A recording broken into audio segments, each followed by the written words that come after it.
कि अतीक और अशरफ से हमने लगातार बात करने की कोशिश की, लेकिन उसने कुछ भी नहीं बोला। कई बार हमने कोशिश किया कि बोलो, अगर आज नहीं बोले तो फिर कभी नहीं बोल पाओगे। तो ऐसे में उसने कोई जवाब नहीं दिया और जो खामोशी है, यहाँ तक कि जब उसका हाथ फंसा अशरफ का तो उसने ये कहा कि हाथ टूट जाएगा, मेरा हाथ छोड़ दो। तो मतलब साफ है कि जो डर है, या ये कह सकते हैं कि लगातार जो पूछताछ की गई है उससे पूरी तरह से दोनों भाई टूट गए हैं। क्योंकि अक्सर जो है अतीक और अशरफ अपनी बात कहते हैं, लेकिन असद की मौत के बाद पूरी तरह से दोनों भाई टूट गए हैं। और यही वजह है कि लगातार हम कोशिश कर रहे हैं कि आपको तस्वीरें भी दिखाएंगे, क्योंकि धूमनगंज पुलिस जो है उनको यहां से मेडिकल करा के लेकर गई है। अब ऐसे में हो सकता है कि धूमनगंज थाने में ही उनको दाखिल कराया जाए, लेकिन यह भी संभव है कि हो सकता है कि जो पूछताछ का सिलसिला है उसको आगे बढ़ाया जाए। हालांकि जो हमारे सोर्सेस हैं उसके अनुसार आपको बता दें कि अशरफ और अतीक से अब आज पूछताछ नहीं की जाएगी। जो बरादरी करानी थी वो करा दी गई है, और इसीलिए जो प्रोसीजर होता है, लीगल प्रोसीजर, कि हर 24 घंटे पर मेडिकल कराया जाना होता है। तो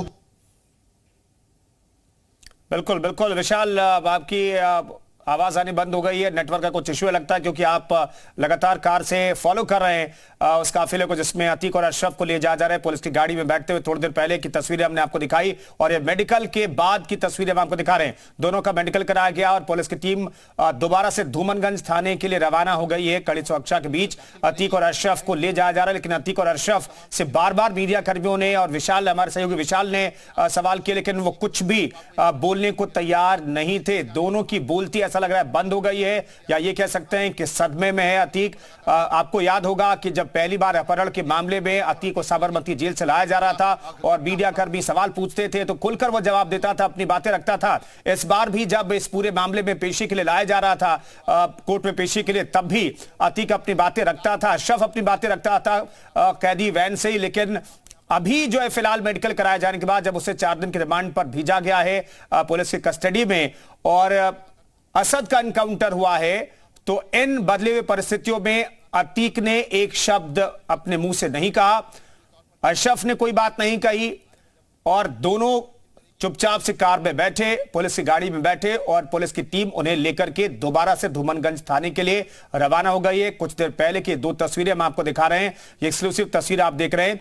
दरअसल दोनों का मेडिकल कराया गया, 24 घंटे के अंदर मेडिकल कराने की एक व्यवस्था है, नियम है, उसके मुताबिक पुलिस की टीम ने दोनों का मेडिकल कराया है। और आज कहा जा रहा है कि आज की पूछताछ यही खत्म हो गई है, आज की पूछताछ अब आज नहीं होगी। आज का कोटा एक तरीके से पूरा हो गया, कल फिर नए सिरे से पूछताछ की जाएगी। लेकिन आज बहुत ही महत्वपूर्ण जानकारियां मिली है, इन सब के बीच सबूत भी हासिल करने में पुलिस की टीम कामयाब रही है। सरावा गांव कौशांबी का जो इलाका है, वहां पर पुलिस लेकर के पहुंची थी दोनों भाइयों को, और वहां से हत्या में इस्तेमाल जो हथियार है वो बरामद किए जाने की खबर अब सामने आ रही है। तो ये बहुत महत्वपूर्ण सबूत, हत्या में इस्तेमाल हथियार के तौर पर आप कह सकते हैं, उनकी बरामदगी आज हुई है।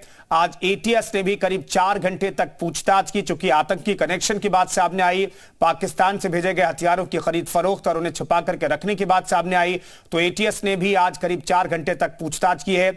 इसके अलावा चकिया ले जाने की बात भी सामने आई, लेकिन ऐसा लग रहा है कि चकिया न ले जाकर के फिर यहां पर हॉस्पिटल लेकर के पुलिस की टीम पहुंची थी अतीक और अशरफ को, और दोनों का मेडिकल कराया गया, और मेडिकल कराए जाने के बाद दोबारा से धूमनगंज थाने में ले जाया गया है। वहीं पर चूंकि दोनों से पूछताछ हो रही है कस्टडी में लेने के बाद, तो दोनों को वहीं थाने में रखा जाएगा। फिलहाल ये जानकारी है, आज बोरे पर बिठा करके, जमीन पर बिठा करके एक तरीके से दोनों से पूछताछ हुई है। लेकिन पूछताछ के दौरान हर सवाल के जवाब में अतीक अहमद ये कहता रहा कि उसे असद के जनाजे में जाना है, असद को देखना है। वो कहता रहा कि शाइस्ता से मिलवा दो, अपनी पत्नी से वो मिलना चाहता है। पूरी तरीके से टूटा हुआ है, लेकिन टूटे मंसूबे के बीच आज उसकी अकड़ भी एक बार फिर से दिखाई दी। मूंछों पर ताव देकर के उसने पुलिस के अधिकारियों से पूछा कि वो कौन से अफसर है, कौन से जवान है जिन्होंने असद का एनकाउंटर किया है। उसने ये भी बात कही कि गद्दी की गर्मी मैं दिखाऊंगा जब छूट जाऊंगा। तो ये अकड़ भी आज पूरे दिन के अगर निचोड़ को देखें तो अकड़ भी जो है अतीक अहमद की दिखी है आज एक बार। लेकिन इन सब के बीच वो रोता रहा, सदमे में है। आज भी ऐसा लग रहा है कि उसने कुछ खाया पिया नहीं है। असद के एनकाउंटर के बाद अतीक अहमद की जुबान से कम मीडिया के कैमरों के सामने अब कुछ नहीं निकल रहा है। सिर्फ उसने किसी ने शायद हाथ पकड़ा तो हाथ छोड़ने की बात वो कहता है, हाथ छोड़ दो ये कहता है। गाड़ी में बैठने के दौरान ये दो तस्वीरें हम आपको दिखा रहे हैं। कुछ देर पहले की तस्वीरें हैं जब उसका मेडिकल करा करके उसे वापस पुलिस की गाड़ी में बिठाया जा रहा था, तब की तस्वीरें हम आपको दिखा रहे हैं। लेकिन अब जो है उससे सवाल जवाब किए गए तो कुछ भी अतीक ने नहीं कहा, अशरफ ने भी एक शब्द नहीं कहा और दोनों पुलिस की गाड़ी में बैठे और दोनों को लेकर के पुलिस की टीम रवाना हो गई है।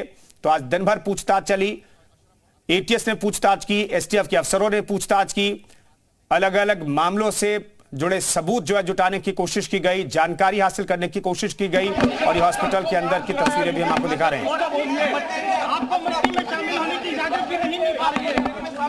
मिट्टी में शामिल होने की अशरफ असद को मारा है। बोलो कुछ भाई, क्या हुआ? क्या बेटा कसूरवार था? पिता और जनाजे में भी शामिल नहीं हो पा रहे हैं। अतीक कुछ तो बोलो, बेटा मार गया है, एनकाउंटर फर्जी था या सही था? बोलेंगे जी जी बोलिए।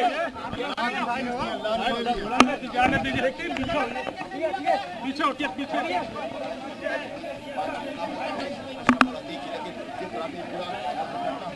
अगर हम बात करें, चलिए हम आपको एक बार फिर से वो तस्वीर दिखा रहे हैं। मीडिया कर्मी लगातार पूछते रहे अतीक से, अशरफ से कि कुछ भी बोलिए, इस एनकाउंटर के बारे में कुछ भी बोलिए, मिट्टी में शामिल होने की यानी कि असद के बेटे के जनाजे में शामिल होने की इजाजत नहीं मिल रही, इस पर बोलिए। लेकिन अतीक ने कुछ भी नहीं कहा, एक शब्द अपने मुंह से नहीं कहा अतीक ने, किसी भी सवाल के जवाब में कुछ भी नहीं कहा अतीक ने। और सुरक्षा के बीच उसे पुलिस की गाड़ी में बिठाया गया है, यहां पर पुलिस की जीप में बिठाने की तस्वीरें आपको दिखा रहे हैं और फिर दोनों माफिया को लेकर के पुलिस की टीम रवाना हो गई है धूमनगंज थाने के लिए। उमेश पाल हत्याकांड से जुड़ी हुई ये सबसे अहम तस्वीरें हम आपको दिखा रहे हैं।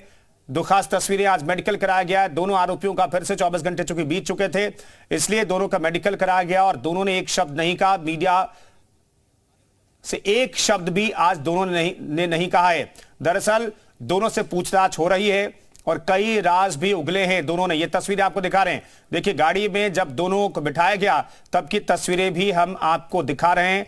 ये पुलिस जीप में बैठने की तस्वीरें थोड़ी देर पहले की तस्वीर है और मीडिया कर्मी लगातार अतीक से, अशरफ से सवाल करते रहे लेकिन कोई भी जवाब दोनों आरोपियों ने नहीं दिया है। लेकिन आज दिन भर की पूछताछ में यह बात अतीक ने कबूल की है कि सारी साजिश जो है उसने रची है।